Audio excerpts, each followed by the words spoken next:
അച്ഛാ എന്റെ റിസൾട്ട് വന്നു, എല്ലാത്തിനും നല്ല മാർക്കുണ്ട്. ആഹാ മിടുക്കൻ. വാ മോമൊന്നും എല്ലാം കഴിക്കുന്നേ. വേണ്ട അച്ഛൻ, ഞാൻ ഒന്ന് കിടക്കട്ടെ, വല്ലാത്ത ക്ഷീണം. ശരി മോൻ പോയി റെസ്റ്റ് എടുത്തിട്ട് വാ. എടി അവൻ ഇതുവരെ കഴിക്കാൻ വന്നില്ലല്ലോ, നീ ഒന്ന് പോയി നോക്കിക്കേ. മോൻ വിളിച്ചിട്ട് എഴുന്നേക്കുന്നില്ല, ഒന്ന് വന്നേ. മനെ എണീക്കടാ, നമുക്ക് ആശുപത്രി പോവാം. ചേട്ടാ എടാ അവനെങ്ങനെ ഉണ്ടോ? ഞാൻ മരുന്ന് വാങ്ങിച്ചായിരുന്നു. ചേട്ടൻ ഇപ്പൊ കൊണ്ട് പോകണ്ടെന്നോ? നമ്മുടെ വിഷ്ണു പോയി. ഞാൻ അവളോടൊന്ന് പറയടാ. കുറച്ച് നാൾക്ക് ശേഷം എടാ ഞങ്ങൾ വിഷ്ണുവിന്റെ പേരിൽ ഒരു ചാരിറ്റബിൾ ട്രസ്റ്റ് തുടങ്ങാൻ തീരുമാനിച്ചു. ഞങ്ങൾക്ക് എന്തിനാണ് അതിന് സ്വത്താക്കിയത്? അതേതെങ്കിലും പാവങ്ങൾക്ക് കൊടുത്തേക്കാം. ചേട്ടാ അടുത്ത 18-ാം തീയതി അല്ലേ വിഷ്ണുവിന്റെ ആദ്യത്തെ ചരമവാർഷികം. അപ്പൊ ചടങ്ങുകളൊക്കെ എങ്ങനെ? എടാ അന്ന് ഞങ്ങളിവിടെ കാണത്തില്ല, ഞങ്ങളൊരു തീർത്ഥാടനത്തിന് പോവാ. ശരി എല്ലാവരോടും യാത്ര പറഞ്ഞോടി. എല്ലാവരോടും യാത്ര പറഞ്ഞു ചേട്ടാ. നമുക്കും പോവാം നമ്മുടെ മോൻ്റെ അടുത്തോട്ട്.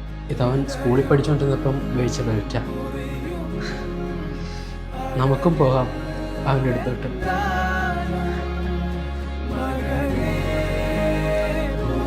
മകന്റെ പേരിൽ ഒരു ട്രസ്റ്റ് ഉണ്ടാക്കി എല്ലാ സ്വത്തുവകകളും അതിലേക്ക് മാറ്റി. ഇനി തങ്ങളുടെ കാലശേഷം പോലും സഹായം നൽകേണ്ടവർക്ക്